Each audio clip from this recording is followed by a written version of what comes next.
छोट माछ को आपण एमती केबे बनैकी खाइचंदी कि जदि खाई नाहांती एई रेसिपी आपणक पई। आज आमे एई रेसिपी कम मसला आउ मसला न कषिकी करिवा। एथिपई मु गोटे आलू गोटे टमाटो आउ गोटे छोट पियाज नैची। आलू पियाज टमाटो सबको छोट छोट करिकी काटी नेली। आउ सेथिरे किछि सोरिष रसुण आउ जीरार पेस्ट दे देली। हळदी लुण लंका आउ कंचा लंका दीटा दे देली। सबु देई साला परे गैस जळेईकी करेई को बसई नेली। तापरे सबु मसला को भलसे मिसई नेली। आउ सेथिरे अल्प सोरिष तेल देई भलसे मिसई थाली ढांकी देली सिजिबा पई।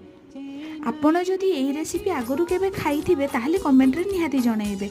आउ एई रेसिपी को आपणको घरे कोन कहंती से कथा मध्य कहिबे। तापरे आलू सिझी जिबा परे सेथिरे मु भाजी की रखिथिबा माछो को ऐड करि नेली।